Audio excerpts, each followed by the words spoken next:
have some of the other, the bigger stuff I'll lie about. Okay, this is the second, you're on film now, so. Hey, I know what you say. This is the second in our series about Matteson Rotary Club, who we are, why we have done what we've done, how we've done what we've done, where we want to go in the future, how we're going to get there. And last week, Art gave a history of the Matteson Rotary Club that's on film. And we'll be making DVDs of when we're done with this, and we'll be able to give them to club members, prospective members, so they'll find out about Rotary Club. Now, I am going to ask at the beginning of this meeting again, how many people have gone on MattisonRotary.org? Raise your hand. Very good.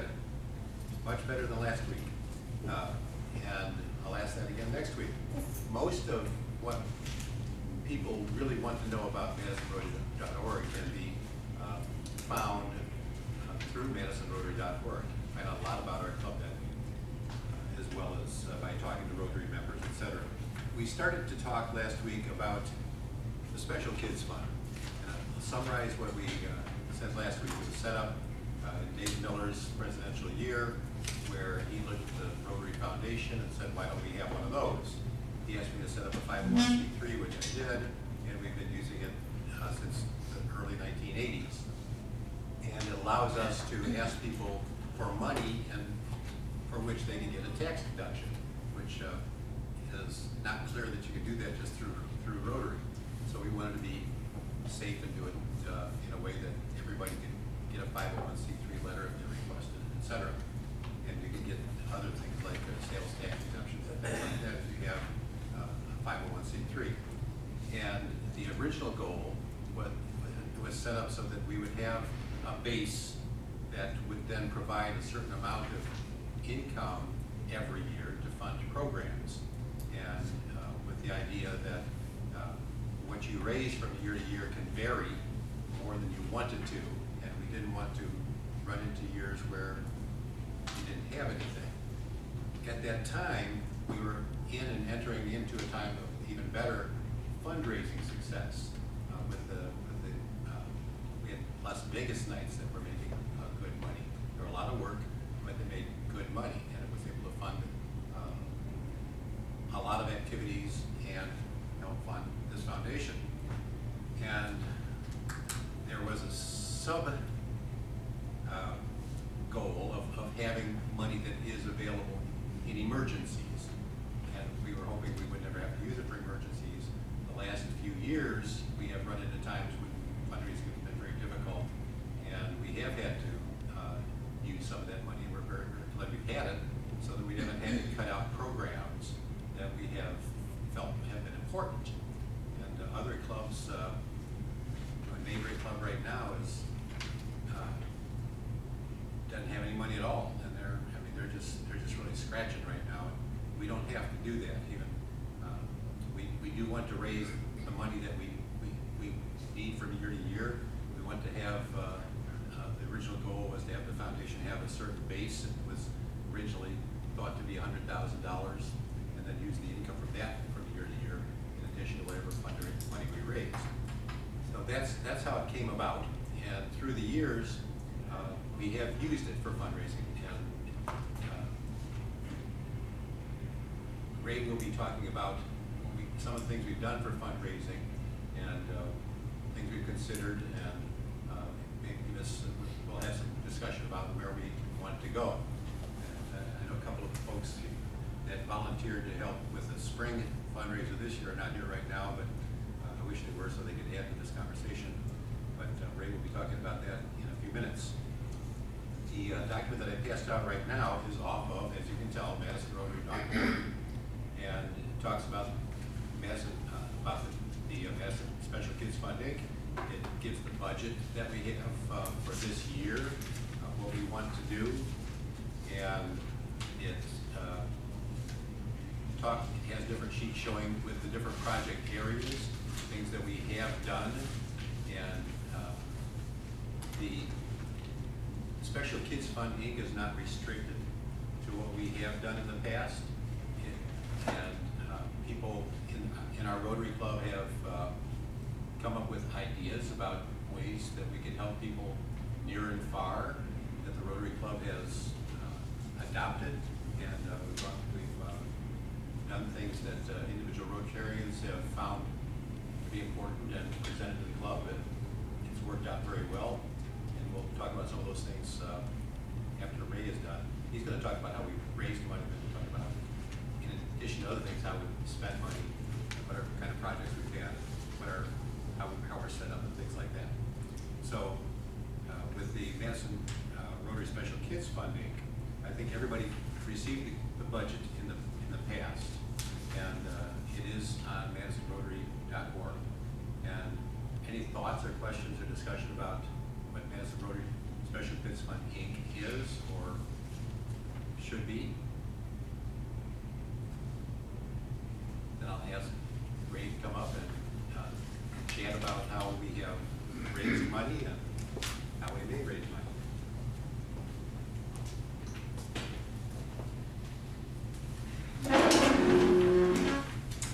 Thank you, David.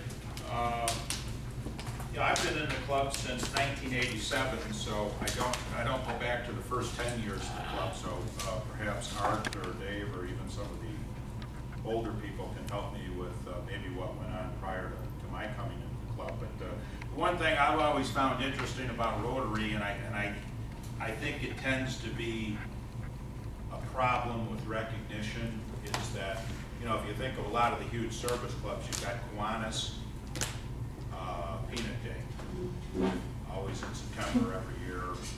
Crippled children was always their passion. And you look at the Lions Club, always in October, the blind with Candy Day. And you've got the Knights of Columbus with the Tootsie Rolls.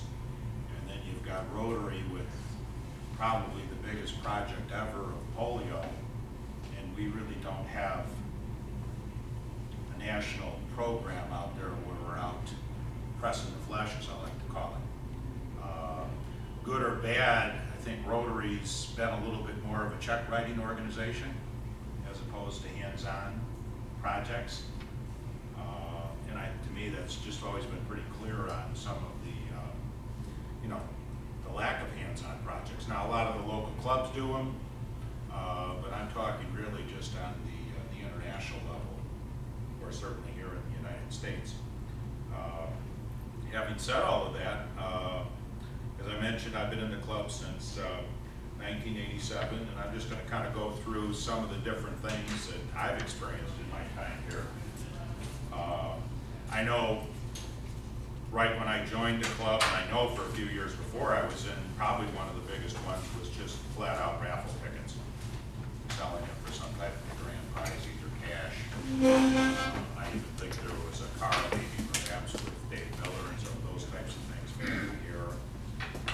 Those were probably the big one that I can remember. The one thing that we did get into, as Dave alluded to, was the Las Vegas nights. Back then, you really did not have the gaming boats in Peoria, Indiana. There really was no legalized gambling. So what the state issued was separate licenses for nonprofit groups to raise money for their own organization. So they were quite popular, particularly with Catholic churches all over the area.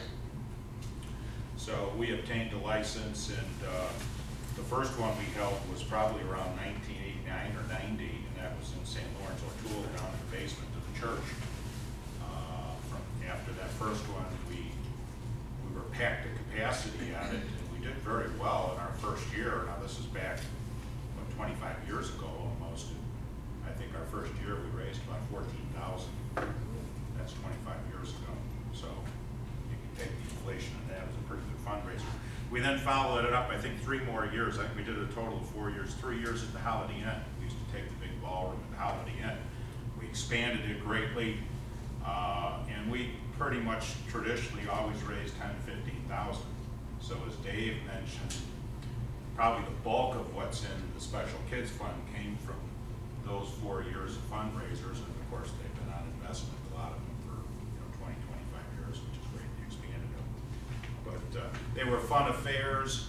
But then what happened, and then the boats started getting the licenses, and the appeal of coming to the Las Vegas nights waned, and our club started to get a little bit smaller. And these were big efforts. I mean, It took us probably 100 volunteers to run these things, because we were running probably 15 to 20 poker tables, we had probably 10 blackjack tables, we had roulette wheels, we had craps, we had, you know, and we ran Friday night and all day Saturday. So we'd run a Friday night from about 6 till midnight. The license is always expired at midnight, and we'd run from like 2 in the afternoon Saturday all the way to midnight, so you can imagine the number of people involved in that. But they were very successful, but they lost their appeal, like I say, with the gaming boats. But that was kind of our claim to fame and put quite a bit of money in our pockets. Over the years, we've done different things. For a lot of people that have been in the club, we ran the art auctions. I think that went 4 years. They were all at Governor State, I believe. And those were successful. I think the first art auction, I think we were at 10,000 net, which was very good. I think the big issue again with that is I think everyone ran out of walls to put art on. You know, because we continue to go back to the same group of people. So I think a lot of the desire on that kind of waned after the 3-4 years we ran it. We attempted, what was that, 2 years ago to try and do the Gospel Fest. Most, I think everyone in the room was involved in that. That just kind of failed on a number of different fronts. We've done probably one of the most successful ones, and quite frankly, the easiest one we've ever done that I can remember is we just did the ad inserts, if you remember. We did nothing more than sell sponsorships for businesses in the area to take out an ad, you know, if they wanted to make an offer or some type of a discount offer. And we inserted that, I think either the Village of Matteson had a newsletter or Rich Township did. And they just took our whole sheet, which was front and back, of just businesses. Businesses said, hey, you know, it's depending on the size of the ad. And I think we easily made 5,000 to 7,000 on that. And that was nothing more than taking it to the printer, printing the sheets, and the village or the township stuffed it in. And, you know, we've done that. We did poker nights at Mr. Benny's. We ran 4 of those. That was maybe 3 years ago, something like that, 3-4 years ago.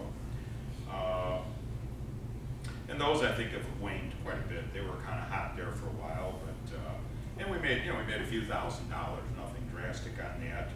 We've done we helped sponsor some circuses for those that have been around.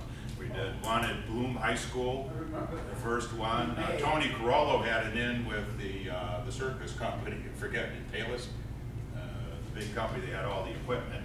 And then we came over to Lincoln Mall. I think we ran it at Lincoln Mall a year or two. And, you know. 9/11 here. Yeah, so. Our timing was bad. And, you know, we made some money, nothing drastic, but we did make a little money. And it was just kind of like off ticket sales and that type of a thing. And we helped sponsor it. So we've done those. We've done Golden Opportunity books. We've done entertainment books. I think most people are familiar with those, where you get a stipend. $5 to $10 for every book we sold. We made, you know, $500 one year, $1,000 one year, depending on how much people can sell. We've done collection cans at some retail locations. You know, whatever retail we could get when people come in and out, we've done those. We've done outright cash donations from people. I mean, we're always available just to take a check and put it towards our special kids fund or for Matteson Rotary. But I think there's a few things. The Blues Barbecue we started. We've had 2 years of those, and I think that's been pretty successful. The first year was 8,600 net.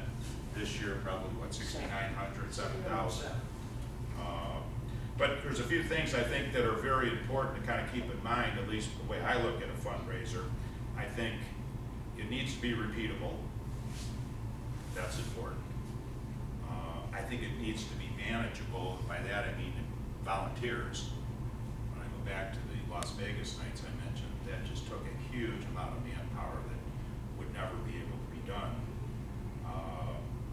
So those are some of the things I think that are just, and then, you know, you obviously need club member involvement, and that's probably the biggest factor with the volunteers. We were running the Vegas nights when we were the club probably was carrying 40 members.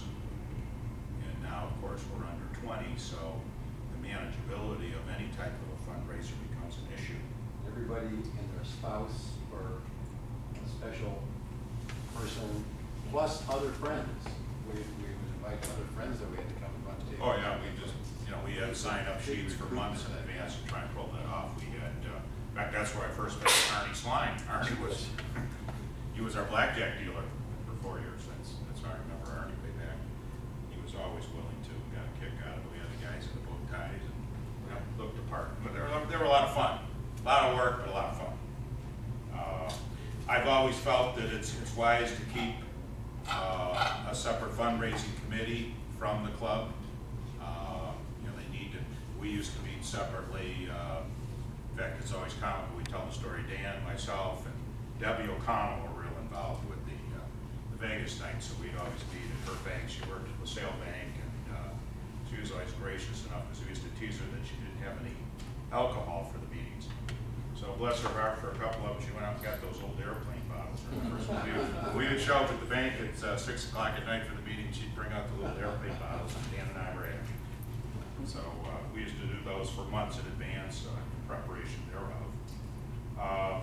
As far as thoughts on future fundraisers, I think the club feels pretty good about the Blues Barbecue. I think it still needs some tweaking. We definitely need to get more people there. I think the premise is good. It meets a lot of the things. It's manageable size-wise. It's repeatable. It makes decent money. We've got to get more people there.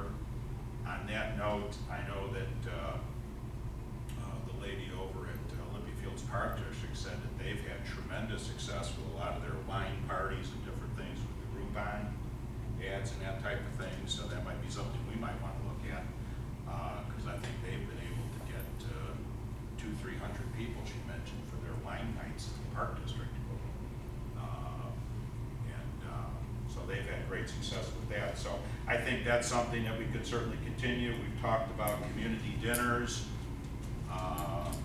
There's a number of things. I know I mentioned briefly, maybe it's wise to, we do the Public Safety Awards in May. Maybe you expand that into a bigger event for the, maybe the local towns as opposed to just our little local place for the public service.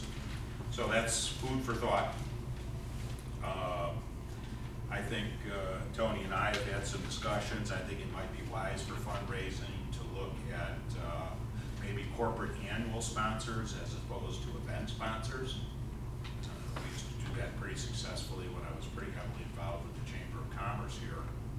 And they used to give larger amounts, and then basically their name was on any and all events of the Chamber, which would be Rotary, whether it's, they could certainly be on our website. Certainly be on everything that goes out with Matteson Rotary, our corporate sponsors. We've also talked about doing, like the world's finest chocolates, but I think that's more nickel and dime type thing. So I think there's been general appeal to have one larger fundraiser, one smaller fundraiser. As Dave mentioned, with the Special Kids Fund, the intent was to fund all of the giving for the following year from, in other words, the year right now that we're in. Rotary always goes June 30th to June 30th, so the money raised now funds the giving for next fiscal year. And with the Special Kids Fund, between the fundraisers and Special Kids Fund income, we can make a pretty good splash out in the community. So those are my thoughts, and I know there's a lot of ideas. Anything's fair game as to what to do with fundraisers, but question? Idea. Often I drive Lincoln Highway, and I can't think of the national organization that's out tagging, but they do it 2 or 3 times a year, right at Lincoln Highway in Cicero. Their colors are yellow and red. There have been different groups that have done it. I know they're a national organization like Rotary. Kiwanis used to do it. And so it just seems like an easy fundraising activity that doesn't take a whole lot of people, where you can target, communities in this area to tag to raise funds. Well, those are all options. I will say I've been pretty involved. My brother-in-law is president of the Frankfurt Kiwanis Club, and he's run the Peanut Days probably for the last 25 years over there. I will say that the villages are getting a lot tougher about allowing people on corners due to safety with the traffic. And a lot of your businesses now are, knocking it out for people being allowed in front, glad handing and that. So having said that, I'm not against it all, but I know that has become a major impediment with them. Yeah, actually, it's Because the some of these national corners are organization. vicious. It's the national organizations that still can do it. Right, so I mean, but there are a lot of ordinances on that too, which, not to say you can't do them, but they put a damper on it. I have several questions. You mentioned several times the blues barbecue. Can you elaborate a little bit on that? What is that? That's something I missed? Well, That's what we're talking about, maybe using your place for. Right. Oh, Yeah. yeah, basically the intent was to just maybe bring in a blues band, maybe bring in some beers, craft beers, Right. wine, that type of thing. Right. And then bring in some type of food, maybe with a barbecue type theme, so it was kind of that was the name that kind of got given to it. okay. Blues barbecue, so we Yeah, just, and the alcohol. just come out of the box on that, we really just finished our second year, so. So is this like because I'm not participating, is this like a competition? No, there's been talk that perhaps we could maybe showcase local blues bands. What we've done is basically just take a band and put them out there for music for a few hours. Yeah, I was thinking more of the ribs. I attended Oh, you mean a function rib? in Frankfurt near downtown, Right. and they had a bunch of different rib vendors. Well, Yeah. That you or I could be one of those. theoretically, yeah, I think there's been, we've only got 2 under our belt. I think we've learned from each one, but I think clearly, we've talked about, we always did pretty good with like silent auctions. We used to tie those in with like the art auction on occasion. We've done them, we've talked about doing it with the blues barbecue. It works. It's another piece of work. But back to your point, you could do some rib contests in conjunction with, and there's a lot of things you could do. We've talked about doing some band competition, blues bands, give them a little notoriety. The secret with a lot of the stuff, at least from my point of view, is, you've got to have a venue that's reasonably priced. You can't spend a fortune on entertainment. There's got to be a blend in there somehow to make it work. But all of these things are in place. Personally, I like to think it's a fun thing, and there's not a lot of arm twisting. When you came to the art auction, the only way we made money was selling art. There was really nothing else in it for us. Well, if we're going back to the same core of people year after year, like I said, you're running out of walls. The people were reluctant to come. Not that it wasn't a good time when we did it well, we had nice food and whatever else, but it's kind of like they knew that some artwork was expected. Whereas at the blues, it's just really come and have fun. We did a split the pot raffle, which done quite well, but there was no pressure to buy anything. It's just more or less come have fun, and we'll make our money out of the ticket price. Just to add to it, since you guys weren't there, it was really a catered meal. I think it was pulled pork or something. There really wasn't any barbecue ribs. It was a catered, really nice section of dessert and appetizer and food. And what was very popular, it was my first time myself, but the alcohol seemed to have been a really good draw. They had a great selection of all types of beers, wines and beers, and as many drinks or as many cups that the patrons wanted to have, and they enjoyed it and had a wonderful time. And the music was great. It was a great live blues band, and it was really those that attended really seemed to have a great time with that. So We had a panel of tips from Kenny. well, yeah. Right now, though, but we did donate 2 more pans. we did get a nice donation from Kenny's of the actual summaries, but the major fair was It's getting close to 1:30, but the key to any successful fundraiser is having people who are interested in making it work. And some of them that are a little smaller, if somebody in the club has an idea about something that might work, and that person takes it by the horns, then it might really work very well. So we have tried to find things that a number of people find interesting and exciting and move that direction. But like with projects we do, with fundraisers, somebody in the club says, I've got an idea, I really want to promote this, and that can be a fundraiser.